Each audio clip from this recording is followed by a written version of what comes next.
This is a hamstring bridge pull, and it uses a hip thrust, but we're going to get the hip thrust from the hamstrings. Which is funny as a way, because when we teach a hip thrust, we're usually teaching to shut the hamstrings out and make sure we use the glutes. What's going to make this hamstring focused is that our legs are going to be a little bit further away. So what I do is I'll show you the hamstring exercise. Our hands, you just put them down where you're comfortable. Most likely that's going to be pointing out. Then you're going to push your hips just up slightly, so your hips are still sort of dropped, you haven't got a dead straight line yet. That's a glute bridge, by the way. My heels are quite close. I can squeeze my buttocks and flatten my body. Once I take my feet a little bit further out, what's going to happen is to get my hips up, I'm going to be able to squeeze my hamstrings.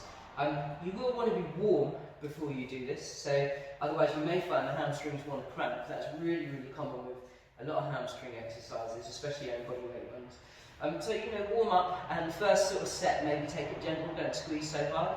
Second and third set, you're going to be that much less likely to cramp and able to really work those hamstrings. You won't need many of these, so let's have a look. Palms in whatever is the most comfortable position for your wrists. So I find that to be like kind of pointing out, my fingers pointing sideways away from my body. There's your base position. We're going to go a little bit longer, and then you'll see, just like that glute bridge I showed you, this time it's going to come from the hamstrings. I'm going to pull from here to drive my hips up, and there we go. Nice straight line, and back.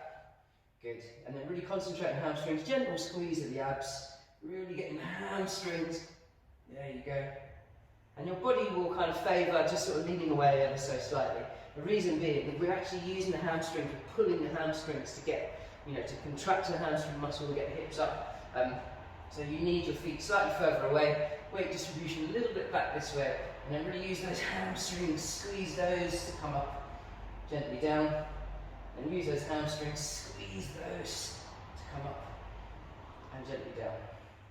There you go, that is a hamstring bridge pull. Thank you very much.